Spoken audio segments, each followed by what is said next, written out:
What's up everybody, it's Sean here and I'm here today to give you guys a review of the Crush DC Nike SB Dunk Low Pro Quick Strike.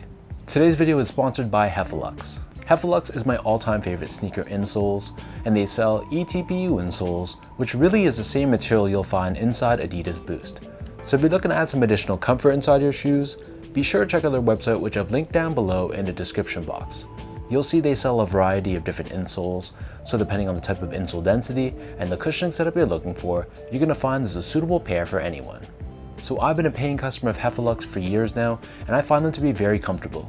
So if you guys want to check them out and try a pair for yourself, be sure to use the code SEANGO at checkout to get 15% off your entire purchase. So this is a Nike SB collaboration with Crushed Skate Shop, which is based out of Washington, DC. Releasing on October 7th, this pair retailed for a price of $110 US, which is roughly 140 Canadian dollars, and the official colorway for this shoe is olive gray, mantra orange, and rattan. And the inspiration behind this shoe is based off of Freedom Plaza, which is a popular skateboarding spot in DC, specifically during the golden hour and the way the sun's rays make the plaza look during the sunset period. So I know this is a bit far-fetched, but my initial thought when I first saw the design of this shoe is that it sort of resembles the New York City Pigeon Dunk. I know it's very far-fetched, but these gray and orange tones sort of reminded me of that pair. But obviously this is not the same degree of grail that that shoe is, but it's still very nice in its own right. So diving into the details of this shoe, on the toe box you'll see that this portion here, this is covered in a light gray tumbled leather. The tumbled nature of this leather is very pronounced, and we have these perforations on the toe box just like any other Nike Dunk. Surrounding the front toe cap, we have this very soft suede, which is done in a brown color with a small tint of olive. And the same suede covers the eyelets of the shoe as well. Beneath this on the mid panel, we have more of that tumbled gray leather, and overlaid on top of this, we have this synthetic swoosh, which is given this marbleized look to it, which is once again inspired by the look of Freedom Plaza during the sunset hour.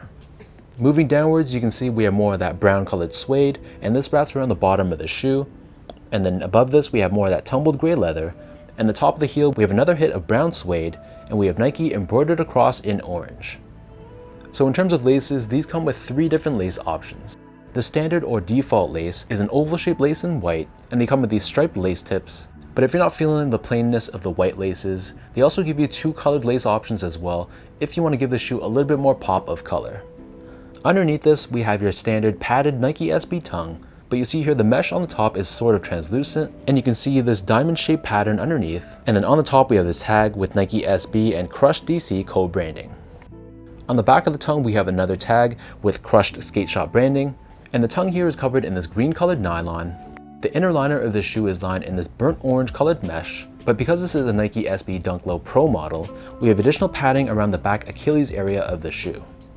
Moving on to the insole, so these come with a foam padded insole. It's covered in this brick-like graphic on the top with a bunch of graffiti, and we have Nike SB and Crush branding found on the heel.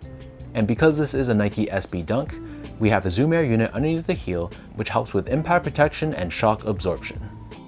So the upper of these Dunks sits atop this rubber cupsole, which is entirely painted in white.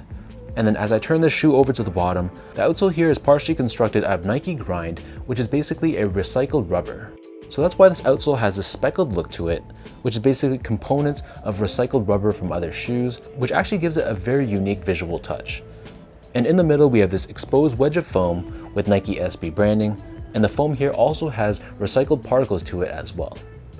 So that breaks down the look and the construction of these Dunks, and for those wondering about sizing, to me these fit like most of my other recent Nike SB Dunks, so I prefer to go a half size up because of my slightly wider feet. So I'm a true size 10, slightly on the wider side, and I usually go with a 10.5 in the Nike SB Dunk Low, and that's because of the padding in the shoe, the padded tongue. I find that going up a half size fits me more comfortably.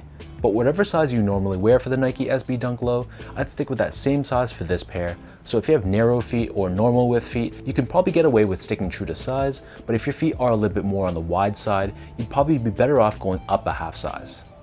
Moving on to the comfort, so this shoe was worn strictly for casual use. I'm not a skateboarder, so when I'm talking about comfort, this is strictly from a casual use perspective. And from that specific angle, Nike SB Dunk Lows, at least the recent releases, aren't that comfortable anymore. They feel very stiff and firm to the ground, which makes sense considering this is a performance skateboarding shoe. So if you're expecting a very soft and cushioned shoe, this is definitely not it.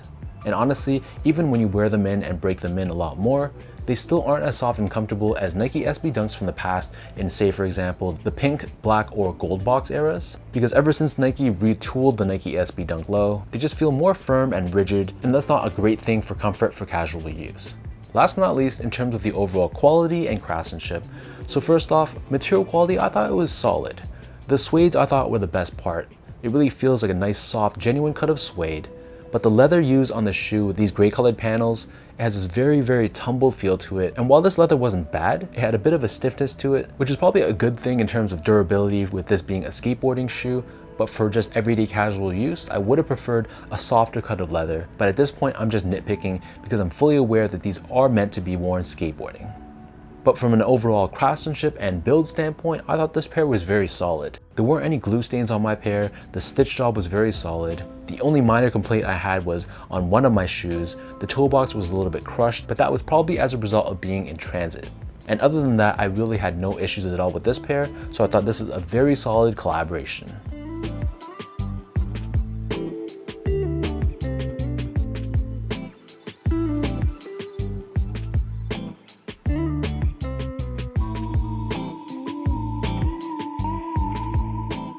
So with all that out of the way now, let's toss these on feet, lace them up, and I'll show you guys how these look.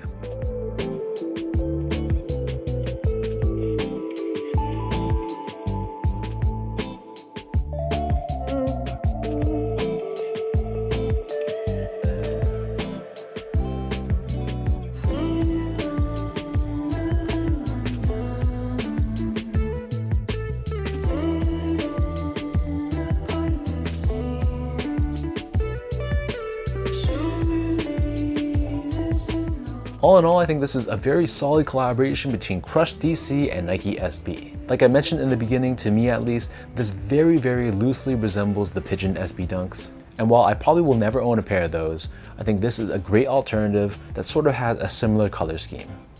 So let me know in the comment section down below what you guys think of this pair. For anyone watching, were you guys able to grab these for retail? Did you take an L and pick these up on resale, or was it not really your thing and you passed on them altogether? If you guys like this video, be sure to like, comment, and subscribe to my channel if you haven't yet. You can follow me on Instagram at esco8, follow my Twitter page at sean.go, and visit my website as well at seango.ca. So until next time, thank you everyone for watching. Hopefully you guys enjoyed this video. Another shout out goes out to the sponsor for today's video, Hefalux, and I'll catch you guys all in my next review.